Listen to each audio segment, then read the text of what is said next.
3 months ago, I sold my ex-girlfriend's skincare company for $180,000. She didn't know about the sale until it was done. Legally, she couldn't do anything about it. And no, I don't feel bad. Let me back up. My name's Ryan Martinez.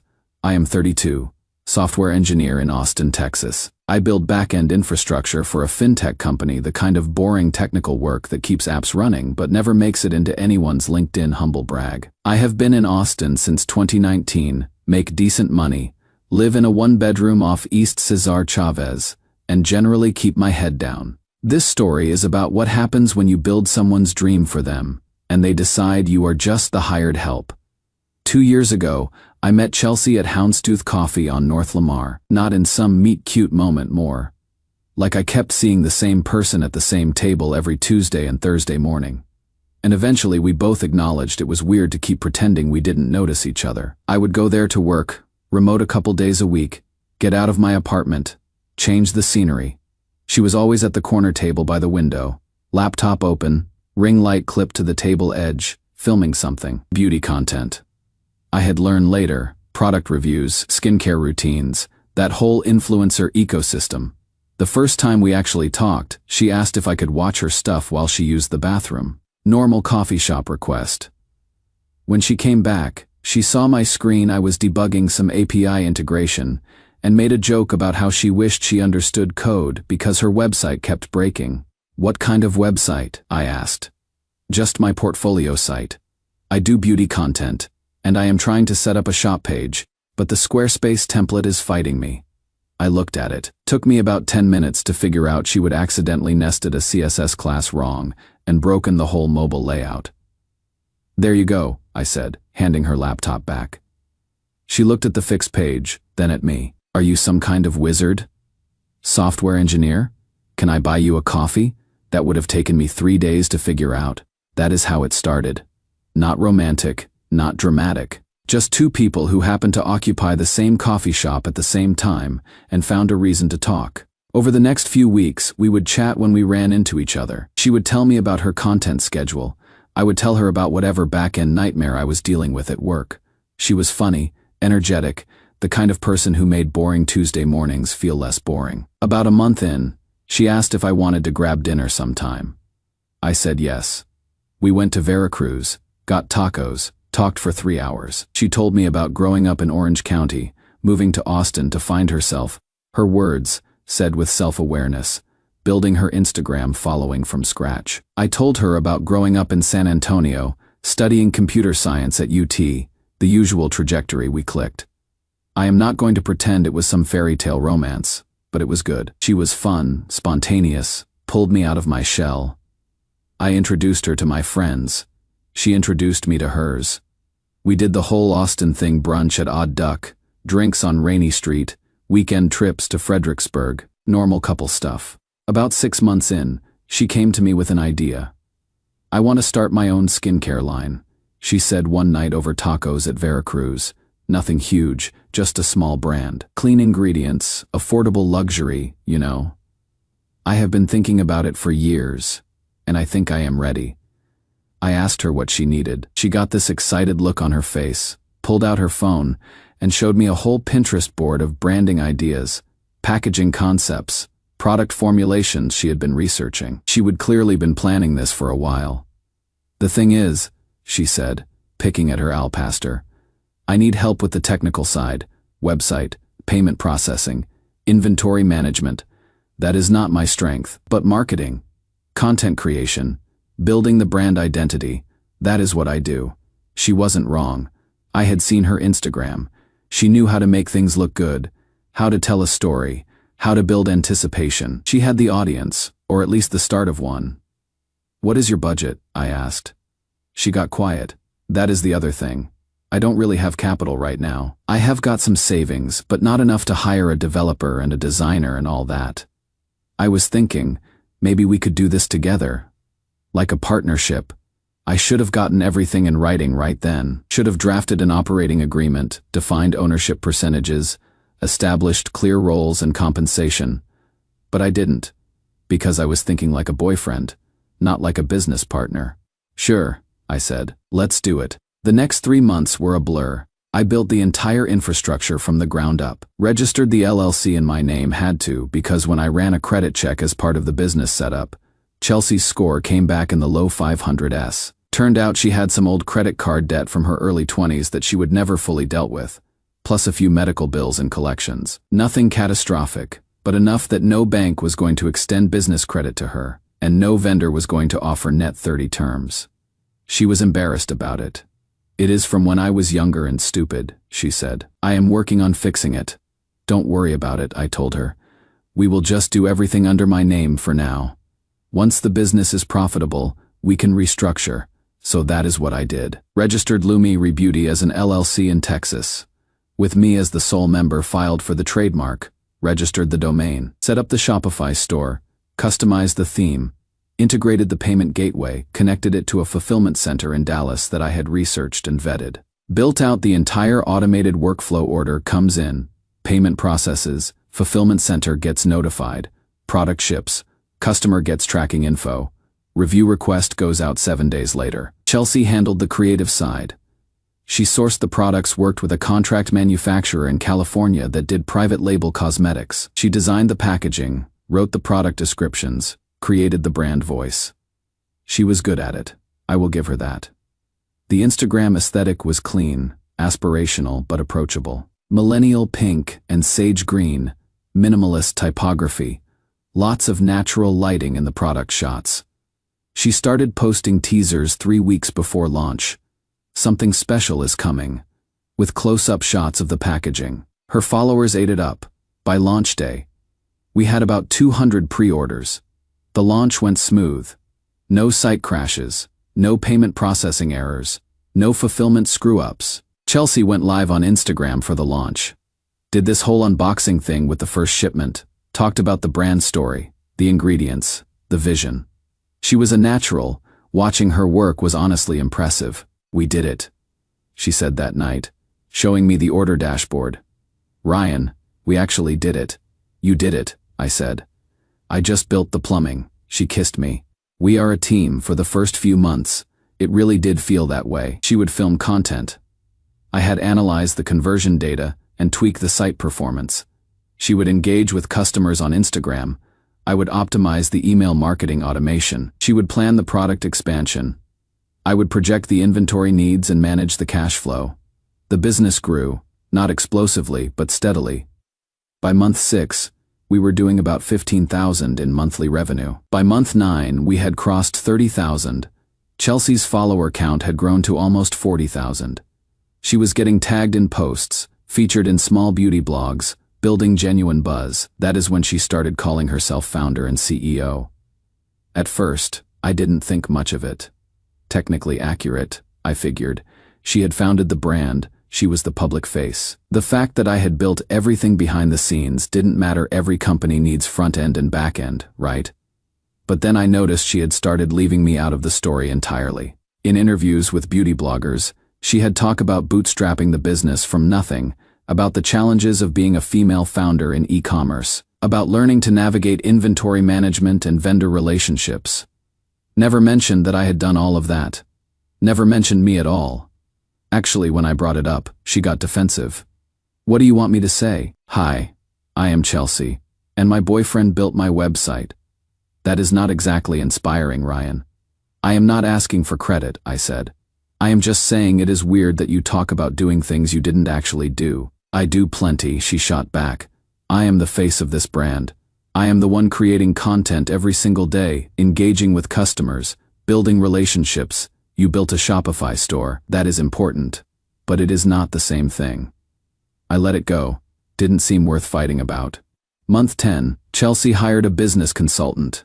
Some guy named Derek, who she would met at a founders meetup in downtown Austin. He had a LinkedIn profile full of buzzwords: growth strategist, investment advisor, brand architect. His profile picture was one of those professional headshots where the subject is laughing at something off camera, like they are just so damn approachable and fun. "Derek thinks we are ready to scale," Chelsea told me over dinner at Qley. "He says we should be doing 6 figures monthly within a year." "What is his background?" I asked. She waved her hand dismissively. "He has worked with a bunch of DTC brands. He knows the space."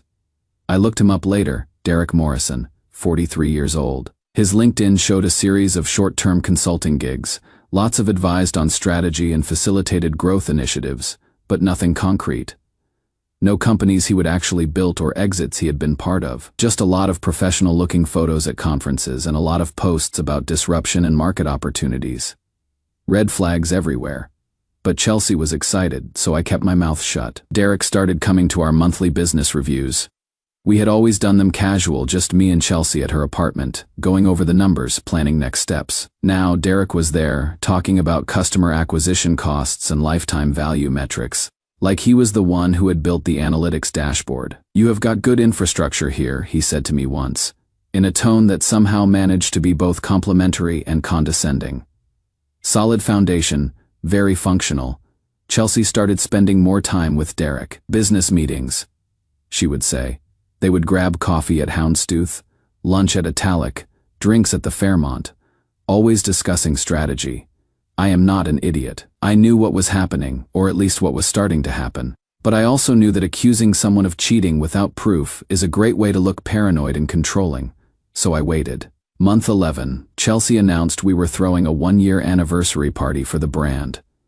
"Derek thinks it will be great for PR," she said. "We will invite influencers, local press, some of our top customers. Really celebrate the milestone." "Okay," I said. "What do you need from me?" She hesitated. "Actually, Derek's handling most of the logistics. I just need you to be there and, be supportive." The party was at a trendy event space off South Congress. String lights, signature cocktails, a whole display wall, with Lumi products artfully arranged. About 60 people showed up, influencers I didn't know. Some local beauty editors, a few of Chelsea's friends. I stood near the bar, nursing a bourbon, watching Chelsea work the room. She was in her element, hugging people, posing for photos, telling the brand story over and over. Derek was never far from her side, playing the role of supportive advisor. Occasionally jumping in with some comment about market positioning or brand equity. About an hour into the party, Chelsea clinked her glass and gave a speech. "I just want to thank everyone for being here tonight." She started. "A year ago, Lumi was just an idea. Now it is a real business, a real brand. Something I am incredibly proud of, and I couldn't have done it alone." She looked at Derek. My stomach dropped. "I want to introduce you all to Derek Morrison, who has been instrumental in helping Lumi regrow over the past few months. Derek's not just a business advisor, he has become a true partner in every sense of the word." She took his hand. People clapped. A few people who knew I was her boyfriend looked confused, glancing between us. "Derek and I are excited to announce that we are taking Lumi to the next level, both professionally and personally." More applause. Someone wolf whistled. Chelsea was beaming. I set my drink down and started toward the door. She caught me on the way out, grabbed my arm. "Ryan, wait," I turned. Up close, I could see she was a little drunk. Her eyes were bright, her cheeks flushed. "I need to say something to you," she said quietly, leaning in close enough that I could smell her perfume. "One of the Lumi products. Obviously, you are a good guy. You really are. But you are an IT employee. A back-end developer. You don't understand branding, marketing, growth. You have been holding me back, and I didn't realize it until I started working with Derek. He gets it. He is on my level." She squeezed my arm, almost affectionate. "I hope you understand. This is business. I need to surround myself with people who can help me build something real." I looked at her for a long moment, then I smiled. "Congratulations on the anniversary," I said. "You have built something really impressive." I meant it. She had built something impressive, just not what she thought. I went home, poured another bourbon, and sat on my couch for a while. Didn't feel angry. Really, more like I had just watched the final scene of a movie I had seen before and knew exactly how it would end. The next morning, I started making calls. First, I called the fulfillment center in Dallas, told them I was terminating our contract effective immediately, and they should cease all shipments under the Lumi account. Then I called Shopify support and disabled the payment gateway, didn't take down the site, just made it impossible to process transactions. Then I logged into the business bank account, the one I had opened in the LLC's name. with me as the sole authorized user, and transferred all funds to a separate holding account. Then I called my lawyer. By 10 a.m., Chelsea was blowing up my phone. 17 calls, a dozen texts. What did you do? The site isn't working. Ryan, call me right now, this isn't funny. I have orders I need to fulfill, call me. I didn't call. Instead, I had my lawyer send an email. The email was short and factual. Dear Miss Parker, this letter serves as formal notification regarding Qley Rebeauty, LLC. As you may be aware, Qley Rebeauty, LLC is registered in the state of Texas with Ryan Martinez as the sole member and managing director. All intellectual property, including the Qley Rebeauty trademark, domain registration, and brand assets, are owned by the LLC. All vendor contracts, including the Fulfillment Center Agreement and Shopify Merchant Account, are registered under Mr. Martinez's name and SSN due to credit limitations on your part at the time of business formation. Your role with Qley Rebeauty, LLC has been as a contract content creator and brand representative, operating without formal compensation per Volt Herbal Agreement. Effective immediately, Mr. Martinez is exercising his rights as sole member to restructure the business operations. You are hereby notified that your services as brand representative are no longer required. All business assets, customer data, inventory, and financial accounts remain the property of Qley Rebeauty, LLC and Mr. Martinez. Please direct any questions to the undersigned counsel. Sincerely, Jennifer Walsh, attorney at law. My phone rang 30 seconds after the email went out. Chelsea, obviously, I let it go to voicemail. She left a message, started calm, then progressively more hysterical. Ryan, what the fuck is this email? This is my company. My company. I built this brand. You cannot do this. Call me back. We need to talk about this like adults. Then another, I am serious, Ryan. This is illegal. I am going to sue you. You are stealing my business. Then another, please, just call me. We can figure this out.